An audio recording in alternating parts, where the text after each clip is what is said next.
Hola, hola, ¿cómo están? Feliz sábado para todos. Lindo, Nosotros, ¿sí? lindo que se puedan sumar.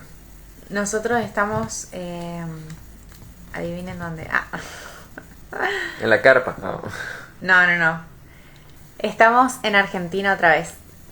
Ya cruzamos, ya no estamos más en Paraguay. Ya cerramos la etapa 1 del proyecto Ciclovida. Ujú. Esa es la novedad y la gran noticia. Logramos las metas que teníamos. Lamentablemente queríamos seguir recorriendo, pero no podíamos seguir, así que nos tocó emprender el camino de regreso. Y ahora nos encontramos en Misiones, en Monte Carlo. Y después ya vamos a ponernos al día con los videos de lo que fue el viaje por Paraguay y también vamos a seguir grabando videos de lo que va a ser lo que sigue, porque Ciclovida sigue con otras etapas. Y bueno, lo que queremos hacer ahora es compartir con ustedes la reflexión de esta semana, que lo queríamos hacer anoche, pero se atrasó muchísimo el regreso, Llegamos tarde. pasada las 8, así que no pudimos hacer el vivo, lamentablemente. Así que lo vamos a hacer ahora, vamos a hacer el repaso de todos modos. Los que no puedan estar hoy, seguramente como siempre queda en YouTube el vivo. Es para los que les interese es continuar con nosotros esta lectura que estamos haciendo de la Biblia al paso que vamos viajando en bicicleta. Un capítulo por día. Esta semana estuvimos leyendo del capítulo 41 al 47 y el personaje principal es José. Y el título que le pusimos, para los que vieron la miniatura en YouTube, es Romper el Círculo. Antes de comenzar a repasar un poco esta linda historia, vamos a orar. ¿Te parece? ¿Quieres orar? Oro. Dios y Padre nuestro que estás en los cielos, gracias porque nos acompañaste hasta acá, porque nos regalas este hermoso día sábado, Señor. Te pido, Dios, que bendigas a cada uno de los que están conectados, que tu Espíritu Santo esté también en este momento, en la lectura, en la reflexión, que podamos sacar lecciones que encontramos en tu palabra. Bendícenos, Señor, en el nombre de Jesús. Amén. Amén. Bueno, José, nos quedamos en la parte en la que se olvidaron de José. Sí. Se olvidó el copero en realidad de José, porque le había dicho, cuando salgas de acá y se cumpla lo que interpretamos de tu sueño, que vas a ser restaurado en tu posición, no te olvides de mí, intercede por mí, porque yo en realidad estoy injustamente acá en la cárcel. Ya habíamos visto cómo José era una hermosa influencia de ser hijos de Dios, porque él en la casa de Potifar dio testimonio de que Dios lo bendecía y de que él era honrado. Y lo mismo en la cárcel, al punto de que él terminó siendo encargado de los presos, digamos, y ahí también fue que interactuó con estas dos personas, el copero y el panadero. Pero se olvidaron de José. ¿Y cuánto tiempo más pasó? 2 años.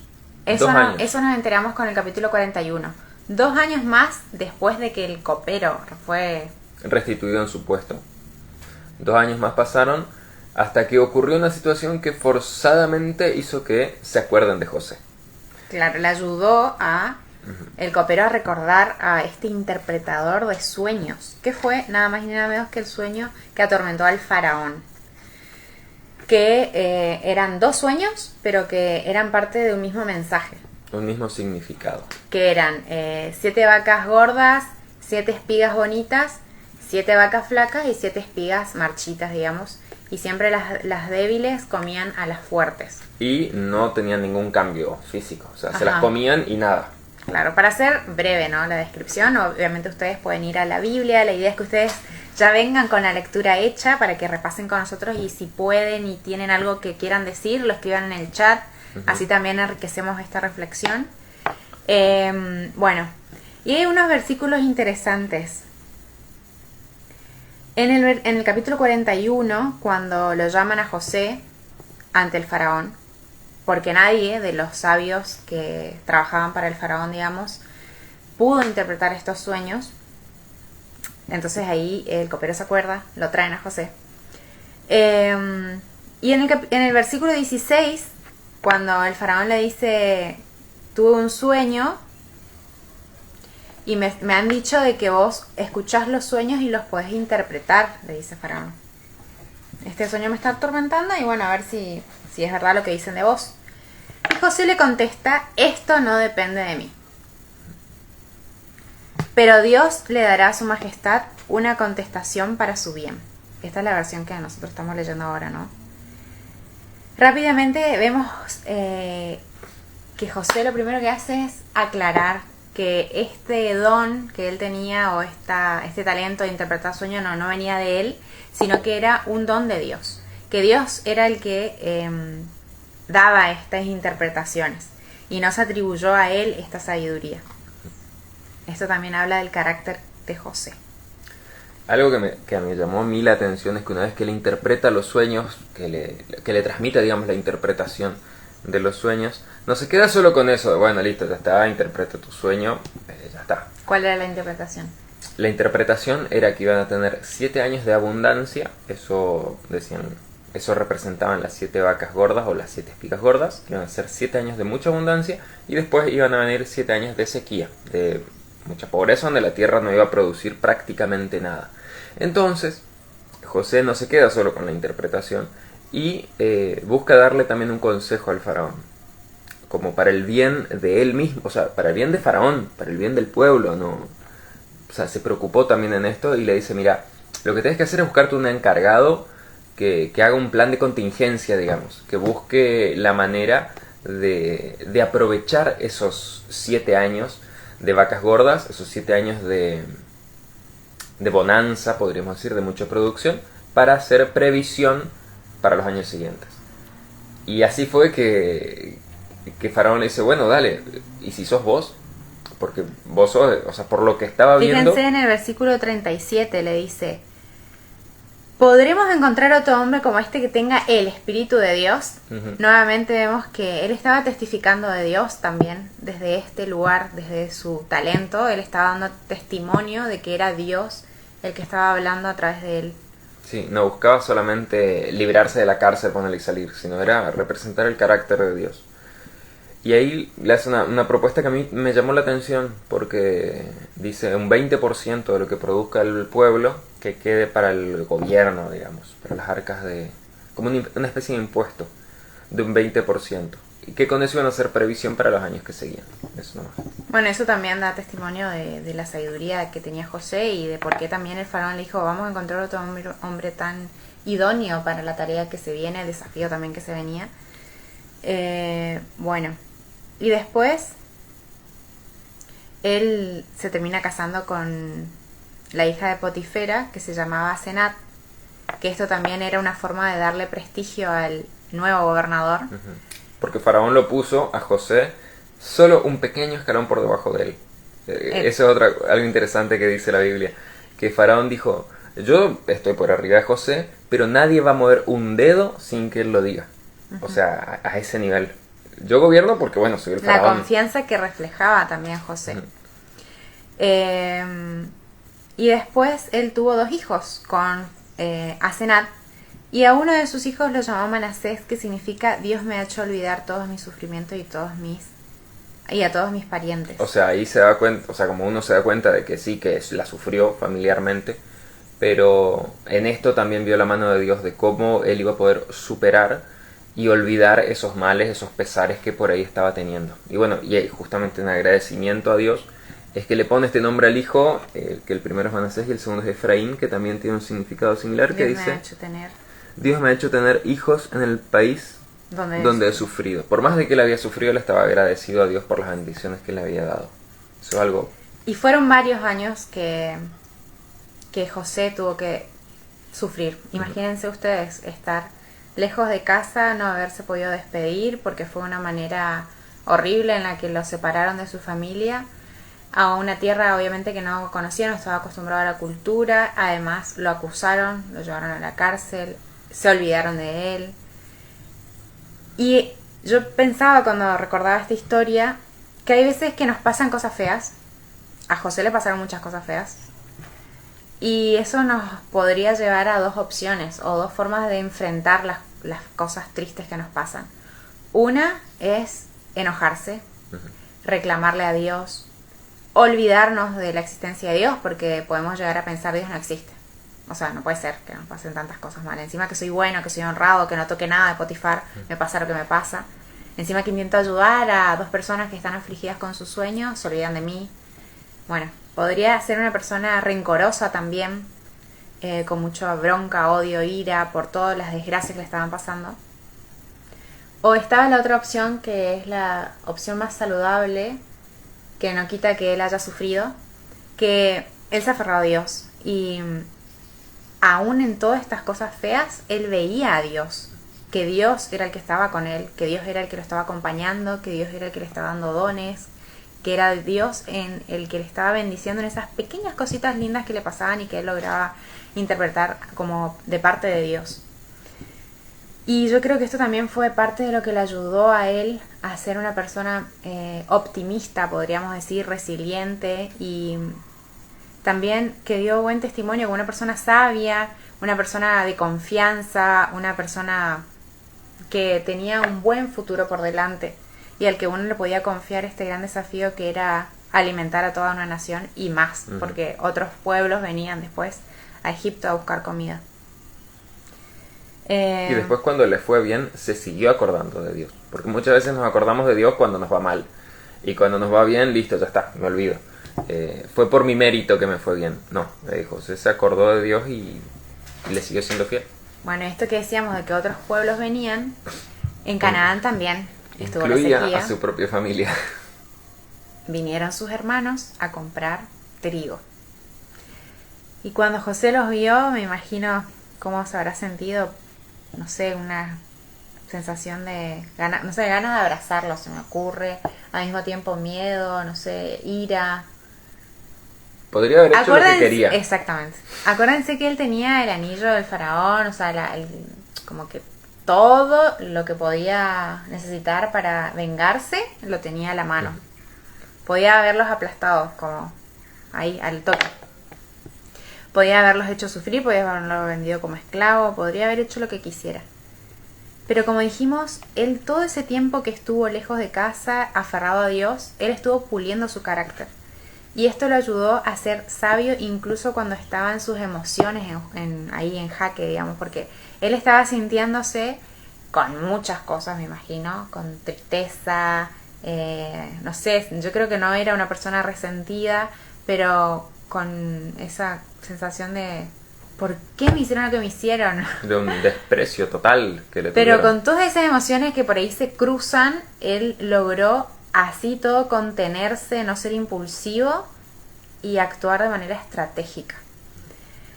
Así fue que bueno, hay varias idas y vueltas en esta parte del reencuentro con sus hermanos. En primera instancia los acusaba de espías.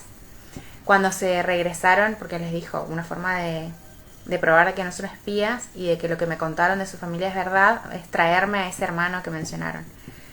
Y cuando fueron de regreso con el trigo, él les colocó el dinero. Y él encima, o sea, él nunca reveló obviamente su identidad y seguramente tampoco lo reconocieron porque la forma estética de los faraones también, de los egipcios, perdón, era diferente. Me imagino que habrá estado afeitado, maquillado. Le dijo, yo tengo temor de Dios, así que hagan esto y se les perdonará la vida. O sea, de traerlo a su hermano, porque primero lo había llevado a la cárcel 3 días. Fíjense, 3 días nomás. Él estuvo un montón de tiempo en la cárcel. Estuvo mucho tiempo como esclavo, pero 3 días nomás le pareció suficiente para que reflexione. En realidad toda esta situación trágica que le estaba pasando a los hermanos, bueno, trágica, que ellos también la sufrían, y se ve que ellos también, los hermanos, nunca pudieron superar lo que había sucedido con José, porque veían la angustia en su papá. Desde el momento en el que dijeron que una bestia había comido a José, su papá vivió de luto, digamos, y ellos veían cómo su papá estaba triste, y supongo que siempre era un recordatorio de lo que habían hecho. Y cuando ellos estuvieron en la cárcel también pensaban de que todo esto le estaba pasando por lo que le habían hecho a José. Como que los obligaba a reflexionar sobre lo que habían hecho. Y les devuelve el dinero en sus costales. A escondidas, obviamente, no a sabiendas de ellos. Les devuelve el dinero y lo manda con todo el trigo, con todo.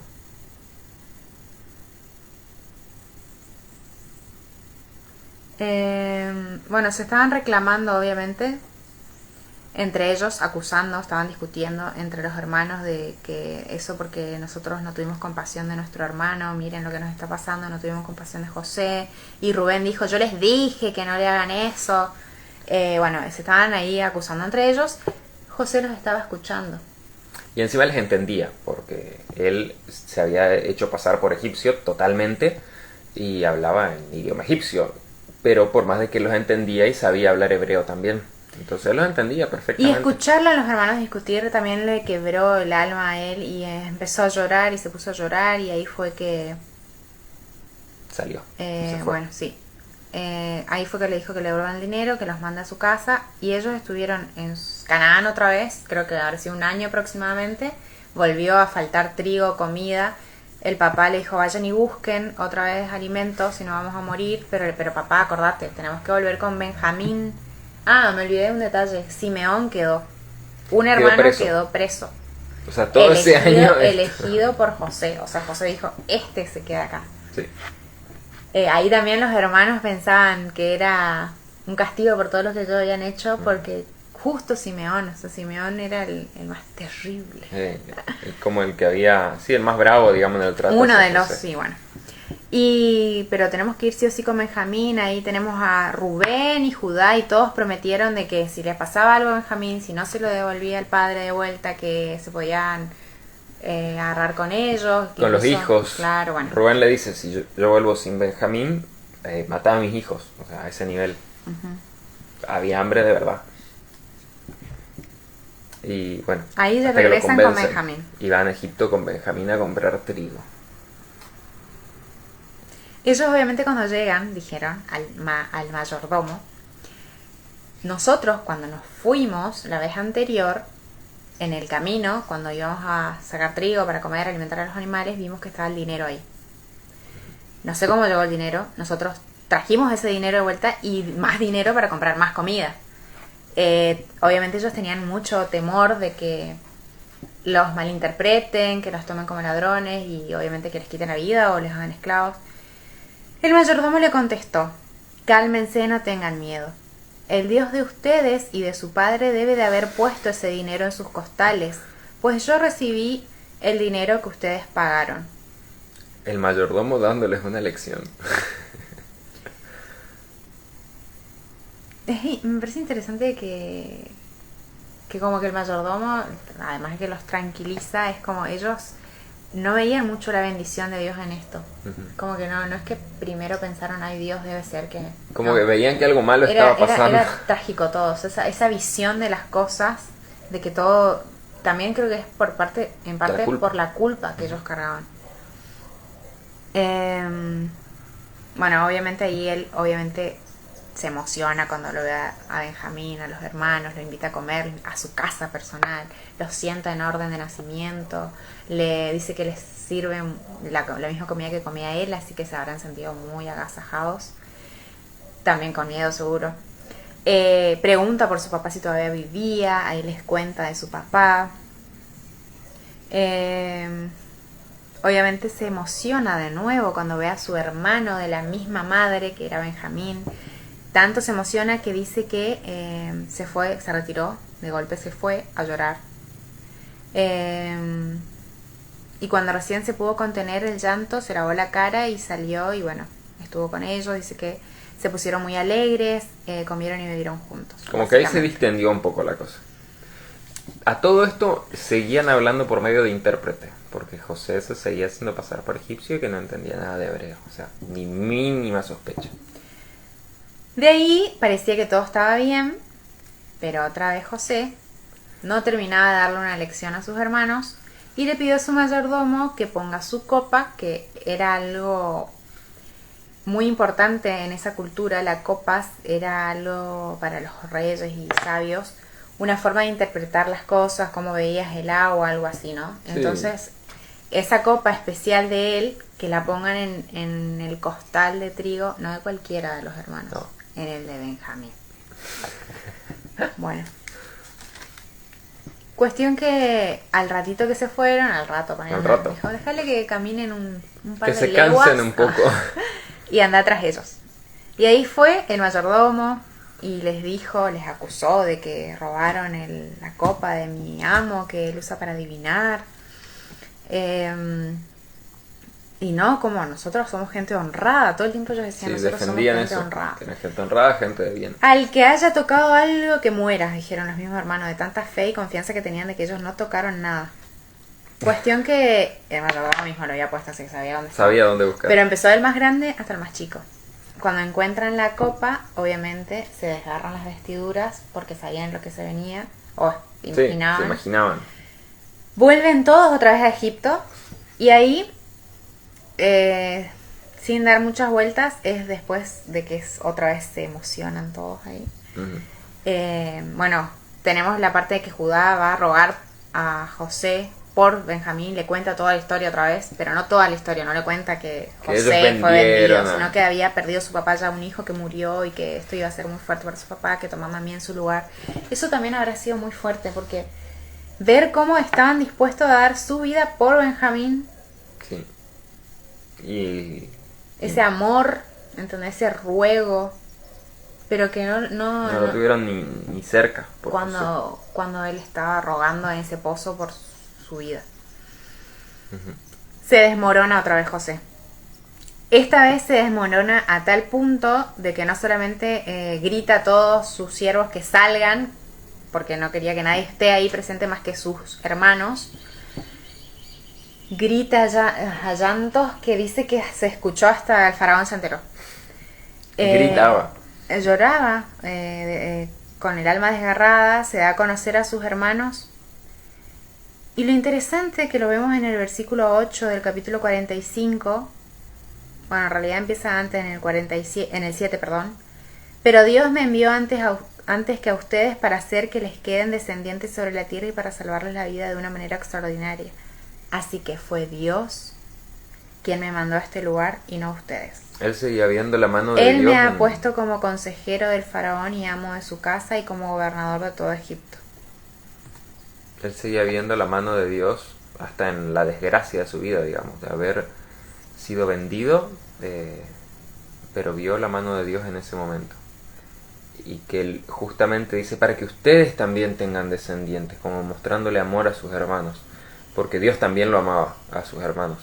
Y otra cosita que a mí me llamó mucho la atención es que no les reclamó absolutamente nada, le dijo no tengan miedo, los abrazó y los besó a todos, o sea como... Esas ganas que las habrá tenido desde hace rato. Sí, quédense tranquilos que está todo bien. O sea, se mandaron una macana hace mucho tiempo, o sea, la macana, pero quédense tranquilos que Dios tenía un plan detrás de todo esto. Él tranquilamente, desde el primer momento que los vio, como decía Amelia hace un ratito, los podría haber matado, los podría haber hecho lo que quisiera. Pero Dios quería que haya descendientes en esa familia y él lo interpretó de esa manera. Y otra cosa que cuando los manda de vuelta a buscar, bueno, porque los manda a buscar a su padre, los invita a que vayan a vivir todos a Egipto porque quedaban todavía 4 años de hambre. Para que no les falte provisiones, y también para poder estar cerca de su familia. Exactamente, porque ya Jacob, Israel, estaba bastante viejito. Gracioso que José los manda de vuelta a la casa y les dice, vayan, pero no se vayan peleando. No se peleen, está todo bien, o sea, no se recriminen más nada, ya está. Y ahí vemos el perdón. Uh-huh.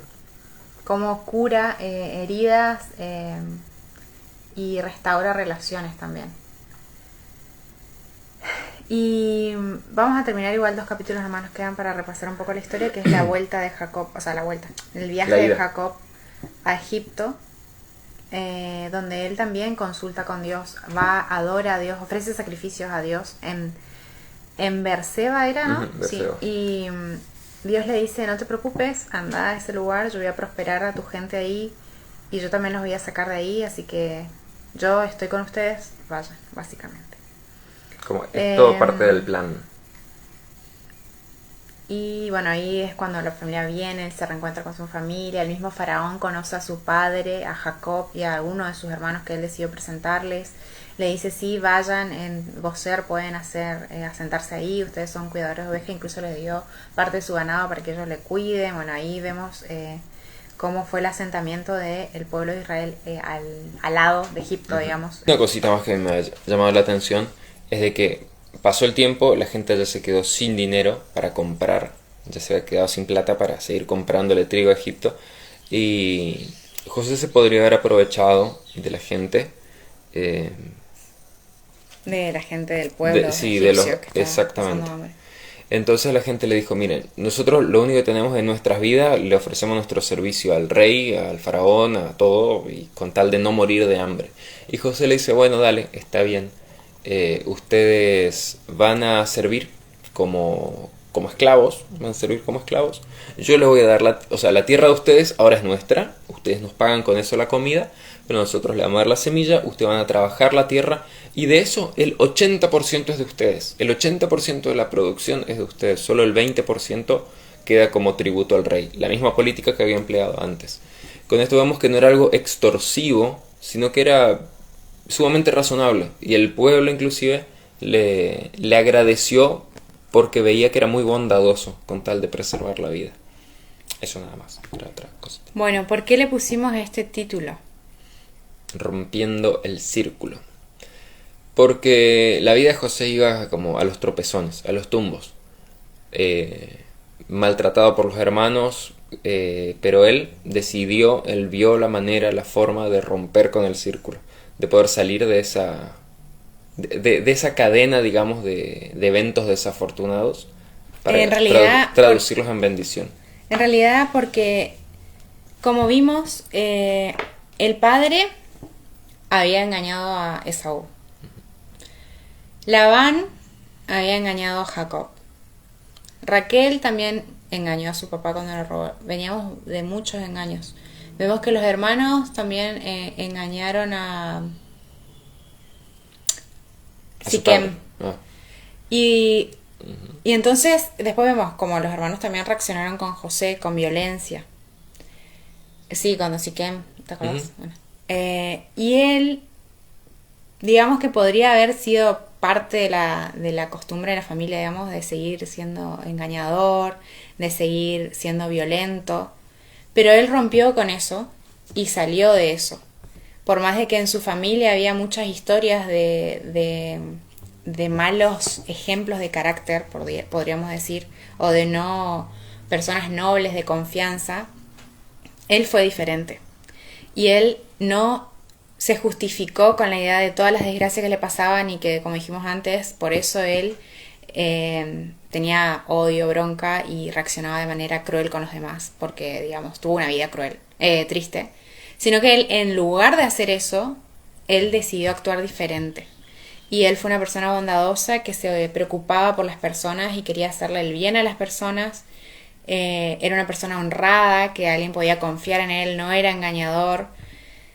Y eso es algo muy lindo de admirar y también nos enseña a nosotros de que por más que tengamos historias tristes o que estemos rodeados de un contexto que no es el mejor ejemplo para nosotros, está en nosotros también, aferrados de la mano de Dios, poder romper con eso, no seguir en esa línea, sino escribir una nueva versión de la historia. Y así podemos testificar mejor de lo que es el amor y el carácter de Dios a los demás. Así es como el círculo se rompe, tomado de la mano de Dios. Bueno, hasta acá llegamos entonces con la reflexión de estos capítulos. De esta semana del ¿cómo es? Ciclo Biblia. Vamos a seguir después otra parte más. Y ya vamos a estar pronto saliendo de Génesis y entrando en un nuevo libro. Así que los invitamos a que sigan la lectura. Ya saben, es un capítulo por día. Y siempre que se pueda, porque hay veces que no hemos podido, los viernes a las 8 tener el vivo. Para hacer un breve resumen y reflexión de esto. Gracias a los que se quedaron y los que compartieron con nosotros. Que tengan un lindo sábado. Y un buen fin de semana. Eso. Chao, chao.